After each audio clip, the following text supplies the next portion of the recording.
Hey guys, I'm going to do a quick video here on mounting adhesive, permanently adhesive vinyl on 10 mil Corplast. You can get these images, printed images from the AHA gear store. They're actually a really good price, and I'll be honest with you, it's your best buy is to get it done. Have them do it, because this isn't something that I'd recommend for someone who's just going to have one. If you're going to mount a bunch of signs, you might want to do this. I mount most of my own, so I figured I better learn how to do this. So it took a little bit of trial and error, but I've got most of the tools figured out. I cut the Corplast myself. Actually bought a sheet that was 8 foot long, so I had to cut it down myself. If you have the option to have it cut, I would. These places where you can buy it, they have these big cutters that will give you a nice clean cut, versus me trying to do it with an X-Acto blade and really kind of botching it up a bit. So that's what I would suggest. I'm just fine-tuning the cuts here on my vinyl because of my bad cuts on my Corplast. So you can take some painter's tape, that's the blue stuff, and tape down half the image. We're going to do half of this at a time. I'm being lazy here. Here's my weight, big heavy candle. Couple tools you're going to need, obviously scissors, squeegee. Now, if you're going to use a squeegee this size, you can get these online at science supply stores. If you're going to use a squeegee this size, you're going to have to wet mount it. Take a water bottle, fill it up with water, a couple drops of dish soap. Dish soap's going to give it a little bit of viscosity to get the air bubbles out, to allow the vinyl to slip a little bit. If you don't wet mount it, it sticks, and it sticks good. I'm going to be using a big squeegee. I should be using a bigger squeegee. This one's a 24-inch squeegee, doesn't quite reach the full size of my vinyl, but thus far it's done okay for what I'm doing. I would recommend a squeegee as large as your graphic, but again, this stuff gets expensive. This squeegee here is probably about $50 or $60, and the other thing I recommend is this isn't necessary, but it makes things much easier. This is a product, it's called a bodyguard knife. Again, on your online supply, sign supply places. What this tool does here is it'll allow you to cut the backer of the vinyl without cutting the vinyl. So what I'm going to do is mount this half first. I'm going to separate the backer from the vinyl. So I'm going to push the vinyl. I'm going to try and separate the vinyl there. I'm going to throw my bodyguard tool in there, and then push the vinyl back down against the bodyguard. And I'm going to slide this as straight as I possibly can across. And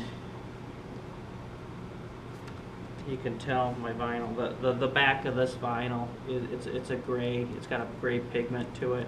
It's to help with opacity. So if you mount the sign today and then a year from now you want a different image, technically, if you use a gray-backed vinyl, you can put it over your current image and not have to worry about show-through. So what I'm going to do with my big squeegee here is I'm going to slowly start this. I'll get this as evenly as possible.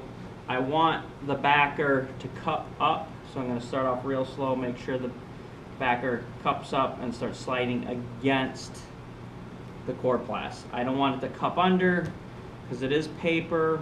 If I get part of it cupped under and it sticks and this part doesn't, then I've got to go in there and try and pull it out, especially with me not wet mounting it. I don't have any really, there's no forgiveness at that point because it sticks really well. So just go nice and smooth, a little bit of pressure. Make sure you go right down the center because I've got the smaller squeegee versus the squeegee I should be using. And go all the way to the edge. Kind of scan it a little bit, look for any bubbles. I don't want to, if I have a real big bubble, what I'm going to do is I'm going to hit it with an X-Acto blade. Put it in the center of the flute if you can. Try and find a white area if you don't have a white area. Really it's just little pokes, and that's just to get the air to escape because the air's not coming out now that I didn't wet mount this. There's no way it's stuck in there, so we've got to poke a hole and then pop it out. So that part's done. Now I just have to finish the other side. I'm going to do the same thing. Get the squeegee in position. Fold this back. Make sure the backer doesn't curl under. There we go. One smooth sweep here.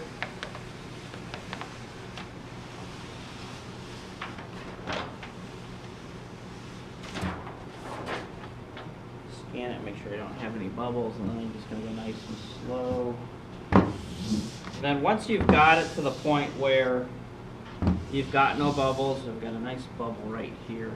So what I'm going to do is just 2 little holes in there and take my smaller squeegee and just kind of work those out. If I hit this with a bigger squeegee from the other direction, I may end up getting myself a wrinkle. It's not the worst thing in the world, but it can really compromise the look of your image. If it gets really bad, you can always hit it with a heat gun. If you don't have a heat gun, you can try a hair dryer if it gets hot enough. That will help relax some of the imperfections. That's it though. This one's done. Aside from my bad cut job on the original Corplast, this is pretty good, and it's ready to go. If you wet mount it, you're going to end up with a little bit of a mess. There's nothing wrong with wet mounting. You could do what I just did and wet mount it. The only problem is, it just gets a little messy because then you got to deal with the water, and then you should let it dry overnight for at least a day. And you want to squeeze the water out the direction of the flutes because it's not going the other way.